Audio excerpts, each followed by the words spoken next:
Welcome to Restaurant Influencers presented by Entrepreneur. My name is Sean Walchef, founder of Cali BBQ Media. We are coming to you from Spring Valley, from the Master Smokehouse. This is really cool because I have my friend Atul Sood, the new CEO of Kitchens United. Atul, welcome to the show. Thank you. I'm a new CEO, a new friend, but you feel like an old friend to me, so... We're going to get into that. We are definitely going to get into that. First, I want to give a shout out to Toast. Thank you for believing in storytelling. Thank you for giving us this opportunity to connect with leaders, hospitality leaders, storytellers, the best in the class from all over the globe. And Atul, thank you for coming all the way to Spring Valley to see this barbecue media studio. Oh, it's super enjoyable. We just had a great meal.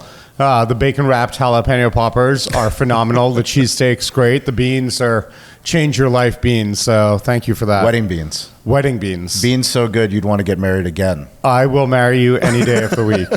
Fantastic. So we're going to start with our favorite random question, which is where in the world is your favorite stadium, stage, or venue? Favorites. I got this. Stratford-upon-Avon. I'm a big Shakespeare fan. Okay. I lived in London in my junior year in high school, and I had an incredible Shakespeare teacher. He used to take us to Hyde Park in the middle of the night and make us recite sonnets, and he took us to Shakespeare in Stratford-upon-Avon. So Stratford-upon-Avon. How many people? It's Shakespeare's birthplace. How many people can fit at Stratford-upon-Avon? Probably 300, 350. 300. Beautiful. Yeah. So small, intimate stadium. I want to go to Wrigley Field. Jeff Alexander of Wow Bao just took his team there. So yes. That's next Jeff on my list. has been on the show.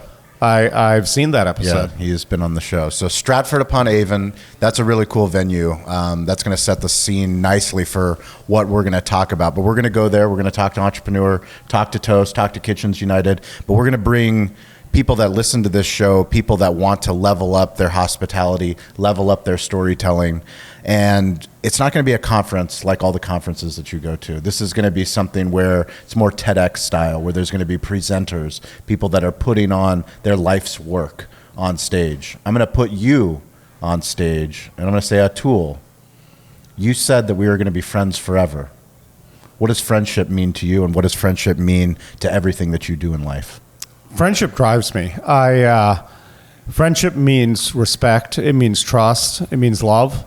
Right. I think love between friends is very powerful. Love between family is powerful. Love between spouses and partners is powerful. But there's no reason that love between friends needs to be less powerful. I have had a long career. I'm older, hopefully, than I look.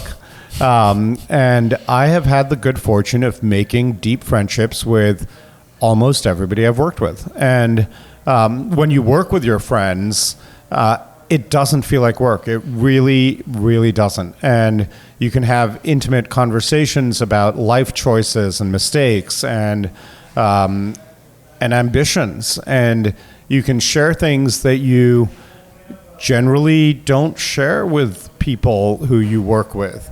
And that's nice, right? That's the point of life to me. And you said to me, I said to you that I have a philosophy that I assume friendship. And I really do. In people that I meet, I assume friendship. And you responded with your favorite quote, which I'll let you say. No, you please tell me. Well, the quote is from I have to say this, the great philosopher Winnie-the-Pooh. And it is, we will be friends for life, just you wait and see. And that blew me away, right? Because sometimes people respond to assumed friendship with tentative friendship and not all in friendship. Not all in friendships. And when I said what I did and you came back with what you did, I was like, I need to, and I'm here. I flew down to San Diego to see you as, I just assumed this new role, and I could have hoped for nothing better than to have this be the first kind of public on camera podcast experience for me. So thank you so much for having me here. Well, I am honored that you came here. I'm honored that you lived up to your word. I knew you would live up to your word. We only had that one real Zoom interaction. Yeah. And for me, I'm weirdly available. anybody that listens to this show, anyone that reaches out on LinkedIn, on TikTok, on Twitter, however you find me, we are all trying to figure this thing out. This thing we call life, this thing we call hospitality, this thing we call content. I know that I can't do it alone, and I know that I have to ask for help. Those are things that my grandfather taught me. When I become friends with someone, when I assume friendship, I go into any meeting with a stranger. You know, when you walked into our restaurant today, you said, "I'm surprised by your warmth." And not in a bad way, but you were just surprised of who I am. I'm not surprised of who you are. You're not surprised of where you came today to come to see us in Spring Valley. When you think about hospitality and you think about kindness to strangers, where did that come from for you? I think it came out of my upbringing. And by the way, I wasn't surprised by it. I just mentioned that you projected it. Oh, I right? projected and it. It is a tangible projection. I can feel it. I can when I hug you, when I look into your eyes, when I see the emotion in your eyes right now, it is warm, right? It is loving, it is kind, it is warm. And that's powerful to me. And I think I had the good fortune of being raised by kind and loving parents. I don't discount how important that was to who I am today. And then I had other good fortune. I was raised in 7 countries before I moved here. Wow. And they were mostly in East Asia, partly in London, Saudi Arabia, India. And when you move around as much as I moved around, you kind of get forced into making new friendships quickly, right? And then if you're an extrovert like I am, and then if your nature combines with your nurture to really deepen friendships with people and make them quickly, right? You can make them quickly. It doesn't take time. I guess back to the question. The question was, what does hospitality and warmth mean to me? It means giving people respect. First and foremost, giving people respect. If somebody contacts me on LinkedIn, and look, I'm encouraging people to do that, right? Like, I've been there. I've been the 27-year-old early stage or 25-year-old early stage at a tech company trying to get into doors that seem closed. And a startup guy, when I was running my own startup before this one, before McDonald's, where I would cold email people on LinkedIn, and most people don't give you time of day. I will respond to anybody on LinkedIn. I will. I will have a conversation with most people. If they want 15 minutes of feedback and they're selling everything from LinkedIn Sales Solutions, who's a great guy named Jesse, to a new robotic startup, like, they deserve that time because they're working hard. And it doesn't matter if I'm CEO or if you're running this big media company or if you're a GM at one of our kitchen centers. People deserve respect when they reach out to you because they're making an effort. And hospitality isn't just about the restaurant industry. In my view, it's a way to live life, right? Just be hospitable, be respectful, be kind. I try to live my life that way. I make mistakes sometimes. I get stressed sometimes. I'm on planes too much. But you live life that way, right? And I've admired you from afar, and it's so good to admire you from up close. Well, for me, to see the response, LinkedIn's an incredible platform, and we encourage people that watch the show, listen to the show, to really tap into who they are, because everyone's voice matters. Everyone has a story, and it doesn't matter if you're in marketing or if you're in sales or if you're a founder. You have a unique voice, and LinkedIn's a platform where you can connect with other leaders that can help move your business forward. But when you made the announcement that you were going to become the CEO of Kitchens United, the response was incredible. Absolutely incredible to see so many people of so many backgrounds, not just a congratulations, but like heartfelt yearbook style, like back when you're in high school and someone writes in your yearbook, you'd get somebody that would write, "Have a good summer," but then you'd have other people that would write. I was the person that would always write a half a page. Yep. I guess that's just who I am, but I would write a half a page. But when I looked on your LinkedIn wall, it was all of these people so excited for you and for the opportunity. What did it mean to you? Oh, it meant the world to me. It was very touching. It was emotional. It really moved me. It still does, right? And well, of course, it still does. It was only a week ago. I'm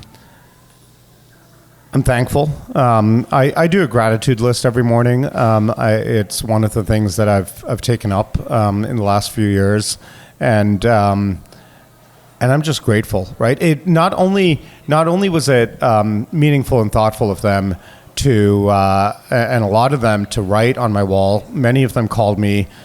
Dozens upon dozens of people texted me, emailed me.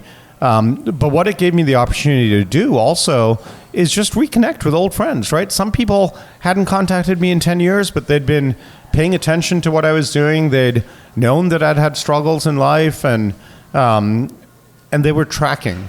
And then when they reach out because they're tracking, it's more than happy birthday on Facebook. Yeah. Right? It is care. And that was touching. Huge news. Toast, our primary technology partner at our barbecue restaurants in San Diego, and the primary technology partner of so many of the guests that we have on this show, have announced they are expanding their business offerings with Google. So now, if you search on Google Maps and you sign up for Toast Tables or Toast Waitlist, you will have the opportunity to improve the digital hospitality experience of the guest, allow them to book through the maps into the Toast reservation system. One of the biggest difficulties that restaurant guests have is when they search for your restaurant and they want a table, they do not have an easy solution to book a table or to get on a wait list. This is huge news for the restaurant industry, huge news for guests, and huge news for you, the restaurant owner. Check out Toast Tables today and find out the new integrated solution that they have. This is something that we've wanted for a long time. How do you integrate reservations, wait lists into your point of sale? Toast has done it. Check it out.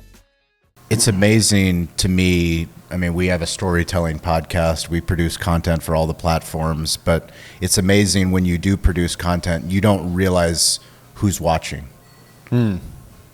Sometimes you feel like, oh, someone has to like the post, someone has to write on the wall. But until something like that happens, you realize that you're actually touching people the more that you produce audio, video, words, and images. And I've noticed you especially, not just on LinkedIn, but you made a commitment earlier this summer that you said you're going to start posting more content. Can you walk us through why you were doing that and what you learned from it? Yeah, absolutely. I was at a bit of an inflection point. I was coming to a point where, after being co-founder of this company, I was kind of deciding, do I want to continue? Do I want to not continue? I'm very pleased that I've gotten to the state that I am, but I realized that I had built my professional reputation around Kitchen United. And I also realized that that was a mistake, right? And I know there are people, you just talked about, posting more on LinkedIn. Look, I don't believe we're our companies. I might be CEO, that's great, but I am not Kitchen United. There are dozens upon dozens of people with me, alongside me, who are Kitchen United as much as I am. And my public persona might be led by the fact that I'm CEO of Kitchen United now, or was a co-founder or chief business officer for the last 6 years. And I did some things before that, but that's not me. Yeah. Right. And divorcing yourself from your job, even on LinkedIn, I think is an important way to live life, because what happens if your job doesn't go well? What happens if, like so many people in this last 12, 18-month period, you get fired? Yep. Right? What happens if you go public? That's not you either. Yes. Right? That is good fortune and good circumstance and right timing. And so when I said that to you, I just decided to break out of the bounds that I had put myself in, the box that I'd put myself in. And I have a couple of tips. One, I I do post a lot about Kitchen United. I should. I'm the leader of the company. I'm proud of what we do. But two, I will post a lot of other content or thoughts on industry matters. I post on pickleball. But also, importantly, I comment on other people's posts, Yes. right? I engage outside of my wall. And that's important too, because there are other people who are building content. And the way the algorithm works, if I comment, it broadens the reach. And I don't comment just to broaden the reach. I don't like just to broaden the reach. I like or comment if I have something meaningful to say, but that allows me to engage and build relationships with new people. I comment, I see other people who've commented. If somebody is interesting who's commented, I will go to their page and reach out to them and say, hey, we both know Sean, Yeah. and we just commented, maybe we should spend 15 minutes on the phone, Yeah. right? And that engagement outside of your own profile, I think, is as important as engaging with your own audience, right? Help other people engage with their audience and give them exposure to yours. So what you're saying is business development is really friendship development? It is in my world. It is in my world. Look, I don't know if this is the right thing or the wrong thing. I tend to not do business with people I don't want to be friends with. Yeah. I said at the beginning when you asked the question, what is friendship? I used the word trust. I prefer doing business with friends. And sometimes you do business transactionally. I'm a business development guy. I'm not a sales guy. They're different. I believe What's they're the different. difference? I believe sales is about meeting an objective in the short term.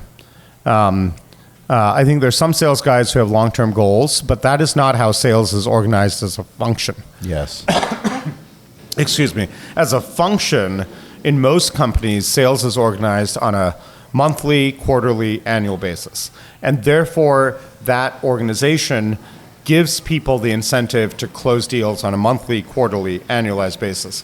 Business development is not managed that way in most organizations. So I think it attracts a slightly different personality type. That's not to say that all sales guys cannot be business developers. Many can, most can. But it is to say that most business developers don't think like salespeople. I have done business 3 years later, 5 years later. I've raised money from investors 20 years after I first met them or knew them. Literally 20 years. I'm about to do it now. Friends from college, right? Yeah. I've never talked to them about money before, but I'm taking over CEO. We're raising a little bit of money, and hey, you remember me? Yeah, I remember you. I've been tracking. We've been in touch. I send people random comments every so often, and now we're talking business because they're friends. We're not talking friendship because they're business partners necessarily, but it goes both ways. So that's a long answer to a short question. You've mentioned tracking multiple times, that people have been tracking you and your growth. How do you track people that you're invested in or interested in? I track in many different ways. Obviously, social media is a good one. People have kids on Facebook. They go on food tours on Instagram. I don't do TikTok because... Not yet. I know. You got to remove the logo. It's just a video platform. I guess so. It's just a video platform. Maybe I'll do You're TikTok. doing more video. You did a video tonight. I did a video tonight. Is that going on TikTok? It's going on TikTok. Okay, I will open a TikTok That'll be the first TikTok. That'll be your first TikTok video. I'll open a TikTok account. See, you heard it here on Restaurant Influencers. I don't yet do TikTok.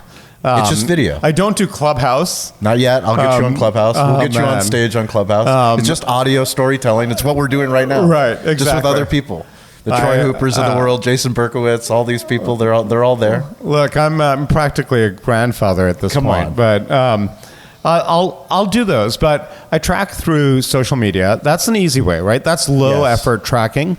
But what's a little higher effort is when you track, get somebody's phone number, and then text them, right? Like, hey, congratulations, not like happy birthday, right? Like happy birthday is like it is literally on LinkedIn. It's an automatic. auto-response. It's an auto-response, Yeah, right? would you like to say? So don't do that, right? If you want to do that on Facebook, great. Like it's still meaningful. I'm not trying to discount it, but get their phone number, put it in your phone, and send them a hey, happy birthday.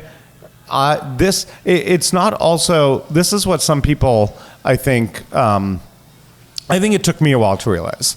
It's not just about asking, right? It's not just happy birthday, how are you, how are the kids? It is also happy birthday, how are you, hope the kids are good, or well. My English teacher, hope the kids are well.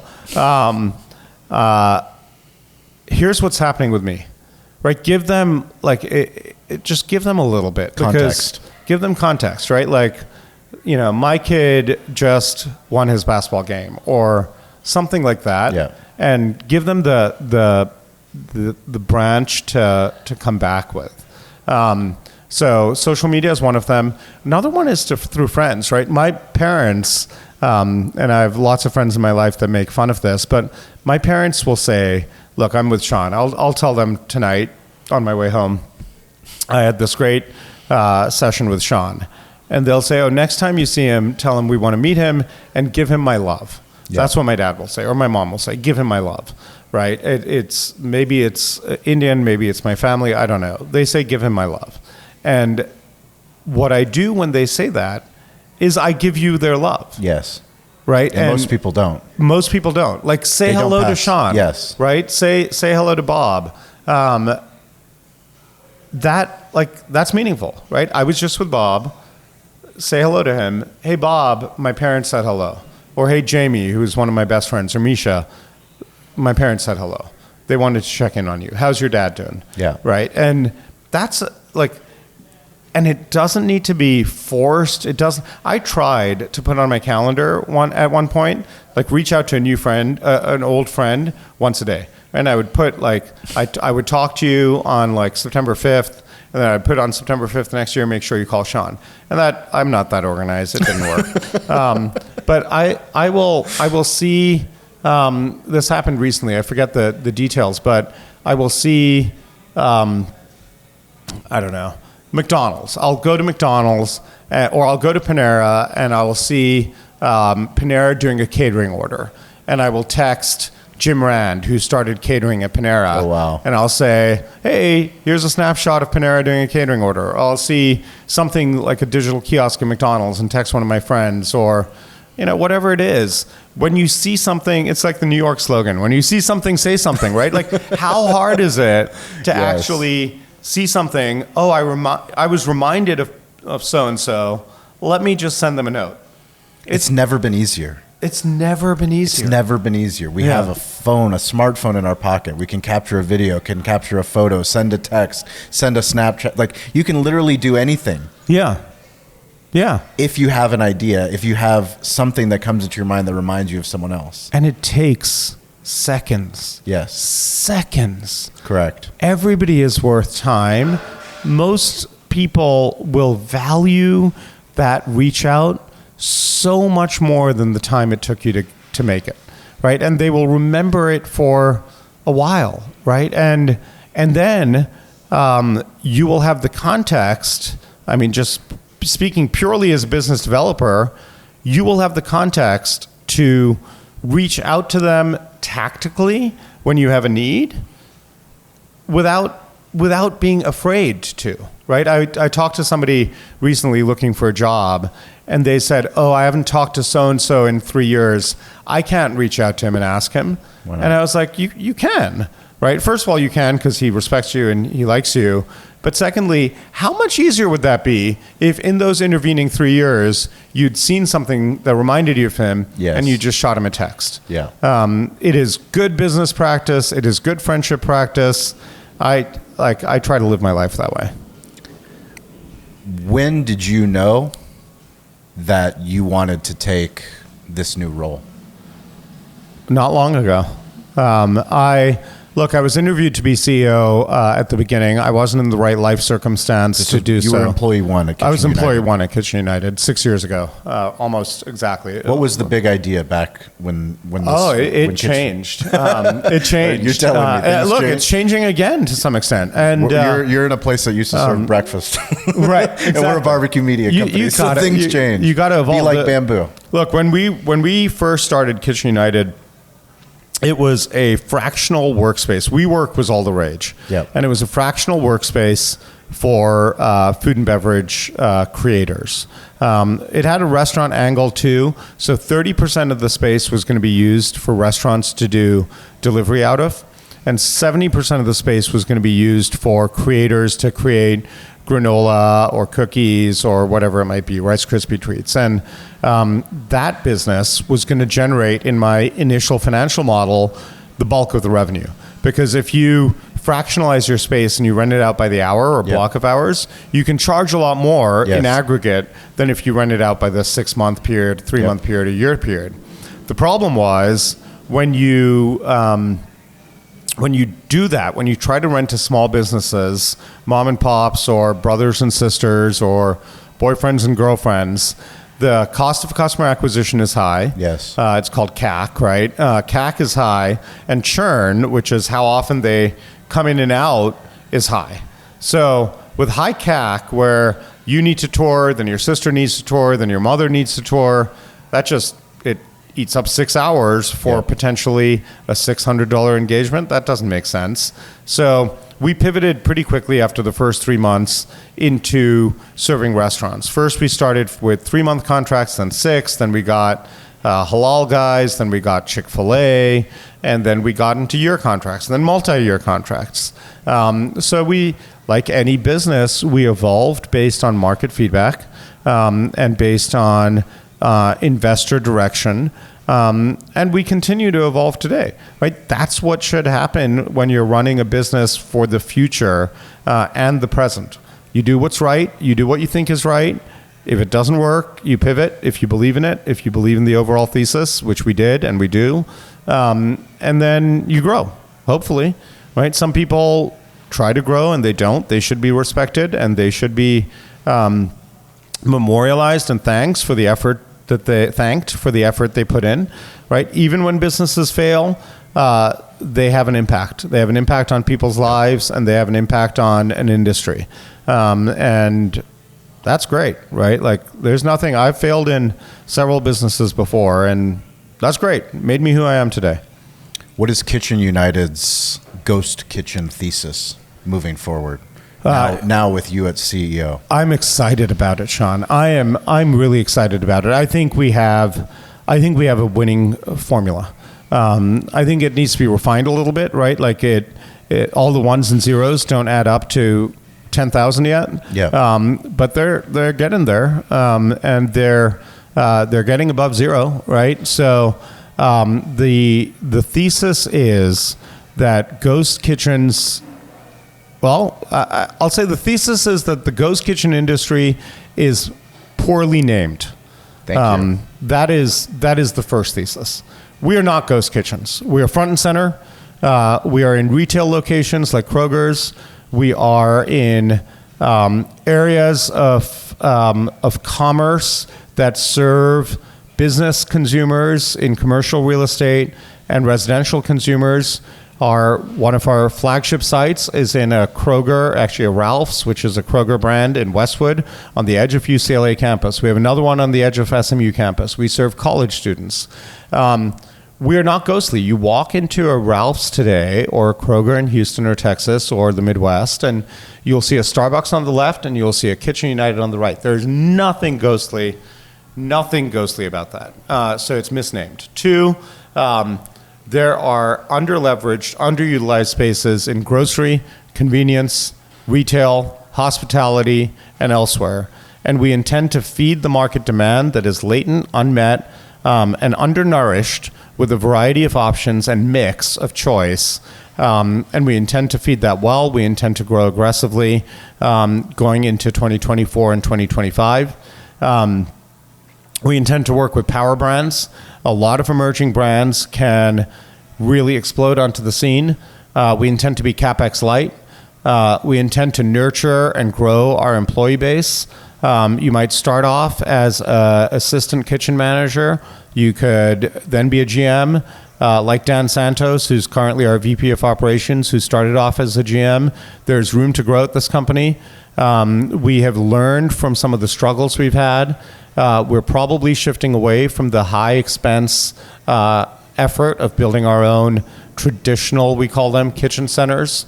And we're going to lean into smarter, more prudent marketing. We're going to lean into catering. I think catering, as we talked about earlier, is a terribly underserved part of the restaurant industry. Goodness gracious, if more people could do catering better, then this industry would turn out. I know a brand in Northern California, Saj Mediterranean. They pre-pandemic did 45% of their restaurant's revenue before 11 a.m. If you're making Amazing. 45% of your revenue before 11 a.m., you are a profitable restaurant. You just are, right? So they're down a little bit. I think they're 25, 30% now, but they'll get back up there.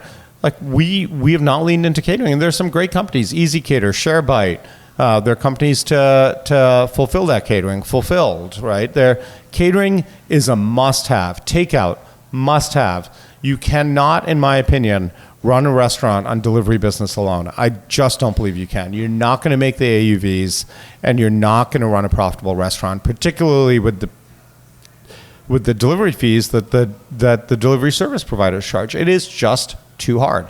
So we're going to do more of that. We're going to layer in additional novel approaches to scaling brands, which I can't talk about much yet. We're going to do something with Circle K in convenience, which I can't talk about much yet.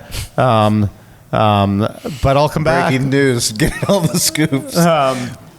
Can you talk about the marketing piece? You said mismanaged marketing. Where did you fail, and what do you plan to do better? Look, one of the big areas in which we failed was we have this platform called Mix, Kitchen United Mix. We're rebranding as Mix Food Halls in our sites, and for years, we believed in our central thesis that a family of four, or four college kids, or two college kids, generally don't want the same food. Right? So you might want barbecue, I might want Chinese. Tony might want pizza, and we promoted Kitchen United Mix aggressively to the consumer base, both digitally and traditional marketing, to try to get people to order directly from us. Yes, and it is hard. It is hard for people to change their consumer behavior and order through a new app or a website. I mean, they're going to open DoorDash or Uber Eats or Grubhub or Postmates in certain geographies. And it's going to be really hard to convert them. So we had some loyalists who converted, some people who ordered had many people who ordered through our digital kiosks, which work great. But we spent a lot of marketing on that, and it hasn't worked. So we're going to try to get some of that variety of choice up on the third-party platforms, right? So you can do it directly through the third-party platform. Oh, wow. That's cool. People do. We're going to try. I can't guarantee we'll do it, but we're going to try. People do order through native channels, right? Wingstop, Portillo's, Panera Bread, Chick-fil-A. The native channel does do well. So for the brands that we have where they have a strong native channel, absolutely promote the heck out of that. But are we going to promote Mix as a brand? Like Wingstop's going to have a better brand than we do, at least for the foreseeable future. So probably spend less marketing dollars on our own platform. You said in a LinkedIn post to never discredit an elevator pitch. Can you share a story and a lesson that you learned closing halal guys in an elevator? Yeah, so I was in my apartment in LA, and if you're ever in an elevator with me, I apologize. Give us the elevator pitch. I'm the type of guy who will comment on your shoes or your baby or your dog. I like meeting people in elevators. It is, you have 30 seconds together. You never know what happens. And in this case, I was in an elevator in my apartment building in downtown LA. with a guy, and I started talking to him. What do you do? What do you do? Oh, I run these things called ghost kitchens. Oh, I'm the franchisee of the Halal Guys. And there was the Halal Guys that had just opened around the corner. And I love Halal Guys. I'm one of the people who would wait at 3 a.m. in the morning on, I think it was 46th and 6th in New York at the original Halal Guys truck, who burnt the hell out of his mouth eating the hot sauce, who only just realized the white sauce is 450 calories. Really? That one packet of white sauce, 450 calories. That's a lot. But I love What is Halal it, Guys. cheesecake? What is it? Exactly. It is. It's lard, right? I don't know. It's lard, but it is amazing sauce. And that hot sauce is powerful stuff. So I'm a Halal Guys fanatic. I was there in New York back in like 1998, 1999, eating Halal Guys at 3 a.m. And so when I found out the Halal Guys was up around the corner and I met this guy, I was like, look, I would love it if you came out and toured our facility. And this is what we're doing. We're early stage. We just opened, but we'll give you a deal.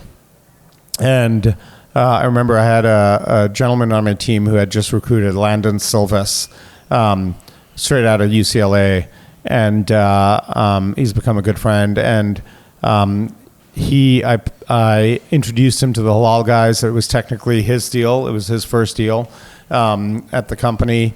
But they got going. They're still there. This is 5 years later, right? And I've eaten a lot of Halal Guys in the intervening time, right? So you never know, right? Like you're in, I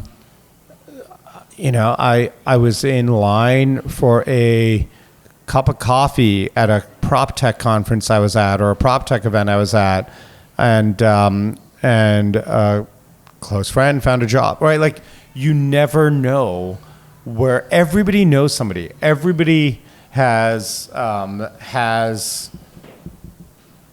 network.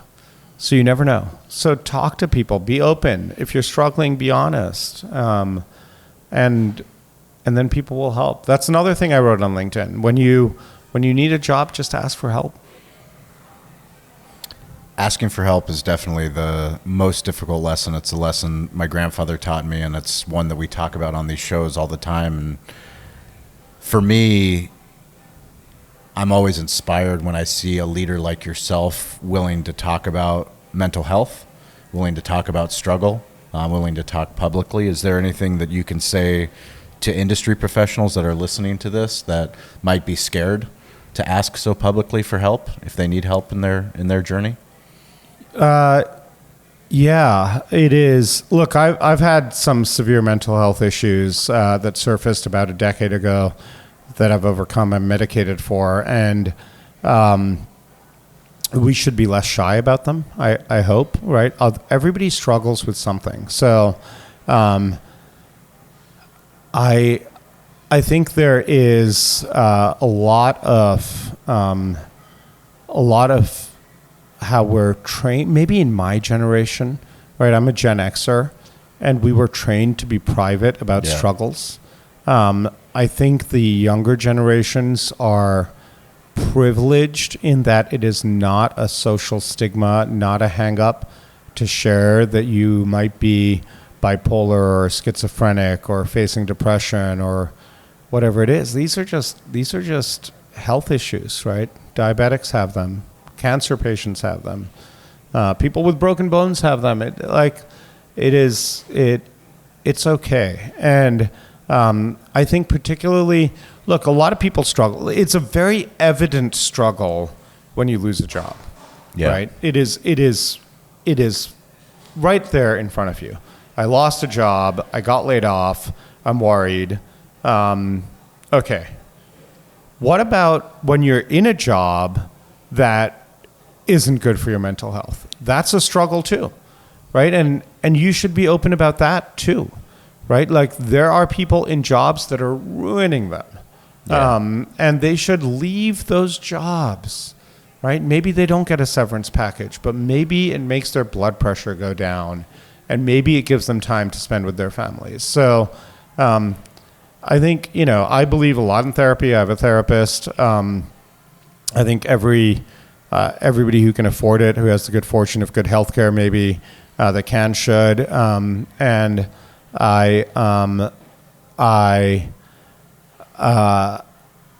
I think being open, look, not everybody is like me. I get that, right? Like, not everybody's as extroverted. Not everybody assumes friendship and will reveal stuff to people anew that you just met.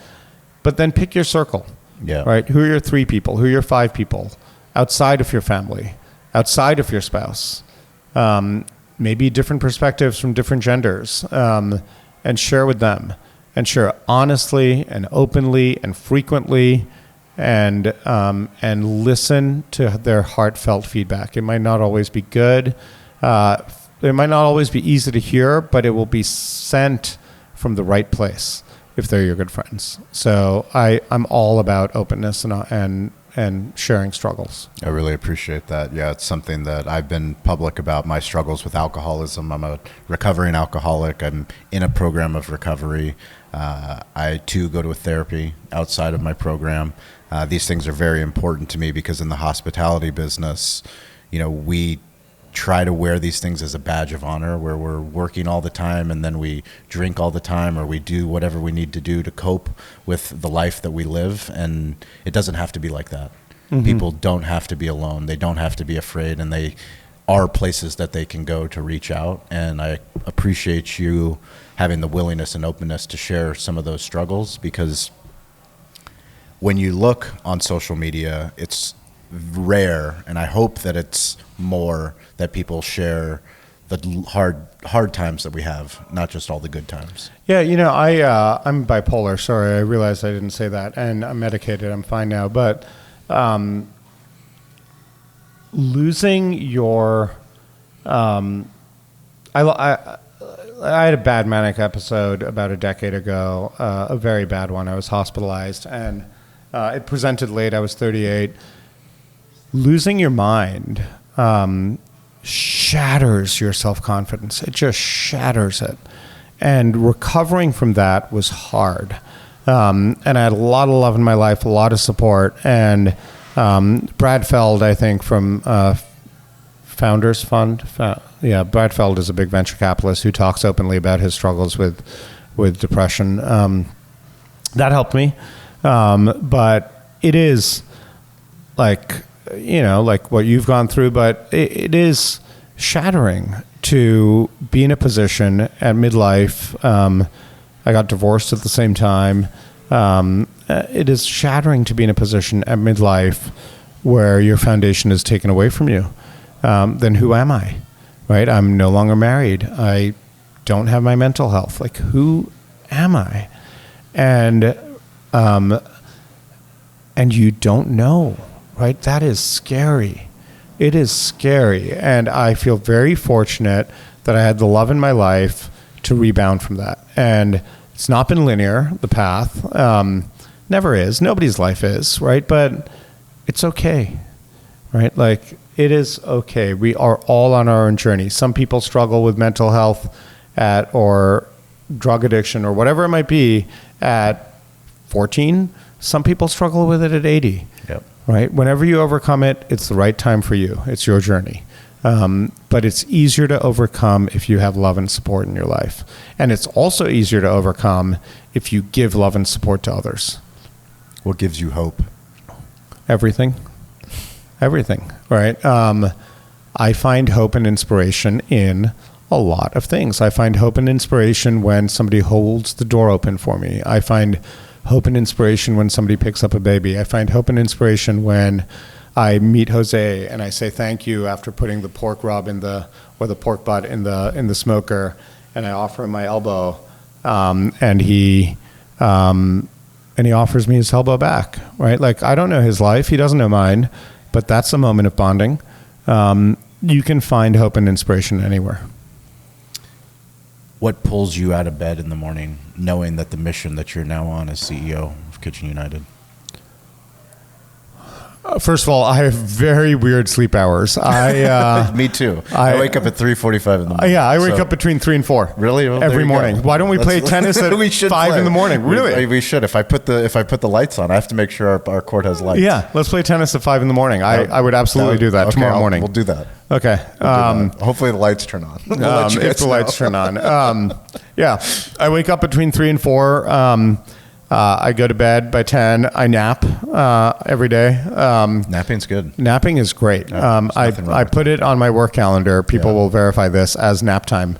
How long is your nap? About an hour, 45 minutes to an hour. I get out of bed in the morning with energy and zest.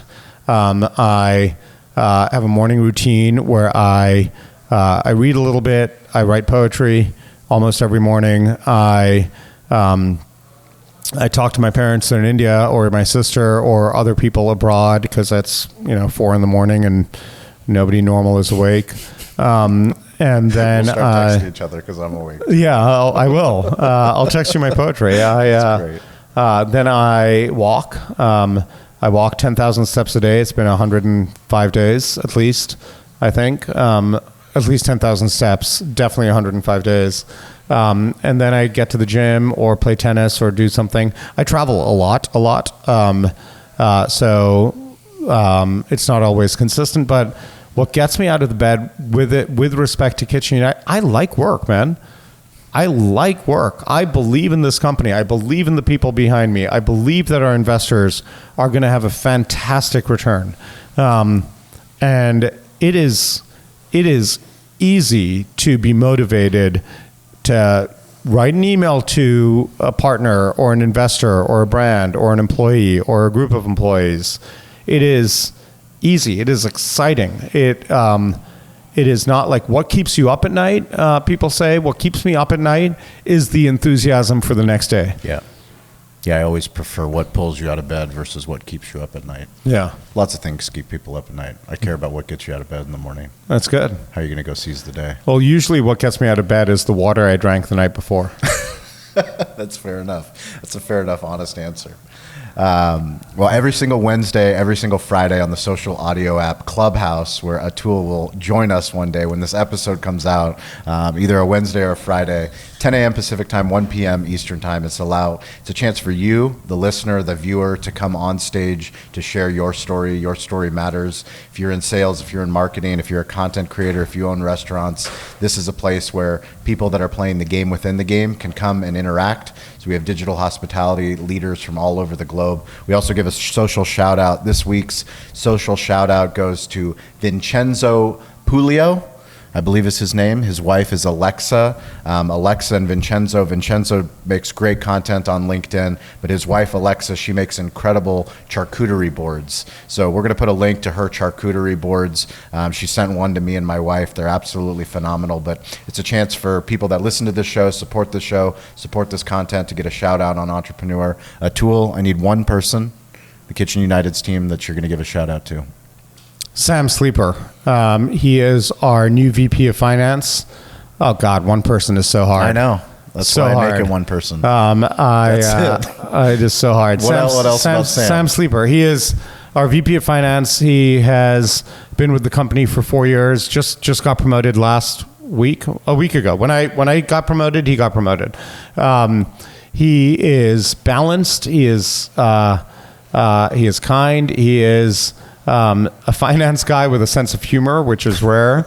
And he does such good work and is such an understated man that I'm just really impressed with him. He is unflappable, which is required of a finance guy, right? The numbers don't always look good. And Sam tells it as it is without the emotional hangover of anything, really. And he's new to the role. He's capable of it. I hope to God one day, 3 years from now, 4 years from now, we're doing really well and we're, on the path to a big outcome of some kind, and he's CFO.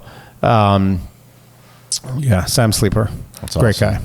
So we're going to ask you real quickly about your smartphone storytelling habits. Are you an iPhone or an Android user? Absolutely iPhone. And what version? I don't know. You don't I am know. a When was the very last bad time you got- engineer. I think it's iPhone 13. Have you updated your software? Probably not. Probably not. How many notifications do you have on your phone right now? Oh no, I'm a zero text You're an message inbox. guy. You're an inbox zero. No, inbox zero. But my email. First of all, I clear out all important email like as I go through the day. Yes. But yeah, that's not good.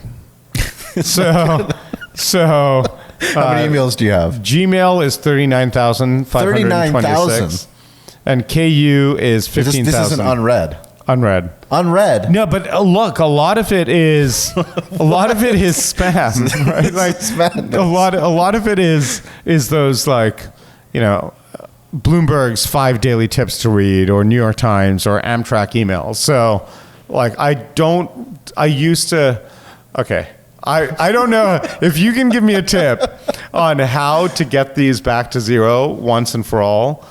Which app do you use? Do you use the Gmail app? Or Yeah, the I just iPhone? use the iPhone app. See, this is why we do this dumb segment is because I started using the Gmail app because my business partner Eric made fun of me for using the Apple email app. Okay. And because I use the Gmail, it's just easy to swipe through things so I can see if I don't like it. Right. And then I just get to inbox zero. But then I actually have inbox zero. I don't have 39,000. Right. Exactly. That's the problem. Now that I'm at 39,000. You just need to mark them all red and start from zero. Tabula rasa, blank But slate. even doing that, Tabula rasa. I don't know if there's a way to magically mark them all red. You can, yeah. You can? Good. You need the Gmail app. Okay. This is a shout out to the Gmail app. Good job, Google. Yeah, we're backed by Google Ventures, GV, so I'm all for Google. And I'm Google everything except my phone. Except your phone. Do you listen to podcasts on Spotify or Apple Podcasts? Apple Podcasts. Apple Podcasts. Where do you listen to music? Which platform? Spotify. Spotify. And do you listen to books or read books? Both. Which one do you prefer? Both. I read poetry. I read fiction and poetry. Do you read them digitally or do you buy physical books? Buy physical books on Amazon, and then give them to people. The Gift of Nothing is one of my favorite books. My sister recommended I buy it. I gave it to Sean. I give it to people. I buy books on Amazon, though I shouldn't. I read for enjoyment and then I read for learning. When I read for learning, I generally listen. When I read, I'm very good at like remembering stuff that I listen to. I'm good at remembering stuff that I read, but I read for pleasure, physical books and like the art of words, right? I told you about Shakespeare at the beginning. I love that. So I love reading books that are fiction, literary fiction, poetry, and spiritual texts. And then when I read for learning, it is through Audible. Do you prefer texts or emails? Texts. Well, depends. Depends on the context. Depends on the need that I like to be in touch with friends. Texts, because I will respond immediately. If it's not urgent from work, email, which Not I'll Slack. get to. Yeah, I don't like phone calls, generally speaking. So no FaceTime for sure. Yeah, with my kids. FaceTime with my kids. FaceTime with my kids always. But text, Slack, email, phone call. But I believe in. I don't know what you believe about this. I would love to do a flipped where one day. Where one day we'll flip it. I'm going to have a podcast called Interviewing the Interviewers. I like it. Where I get other podcast hosts. That's a really on. good. There's enough podcast hosts to do it. Exactly. There's enough to do. So, and then the reporters from the industry on. I'm going to do that. That's a good idea. Thank you. I can help you with that. Please do. Let's do that. We just did a deal. Oh, yeah, let's do that. Do I have to relocate to San Diego? No, we'll make a virtual show wherever in the world you are. Awesome. We'll make it happen. Awesome. Inbox zero. Inbox zero to interviewing the interviewers to, oh yeah. I've forgotten it. You forgot it. I forgot it. That's all right. Yeah. This has been a pleasure. It has been my pleasure. I love you. I honored. am so glad we have become love is friends. mutual. Thank you. Yeah, Winnie-the-Pooh. Winnie-the-Pooh. Philosopher.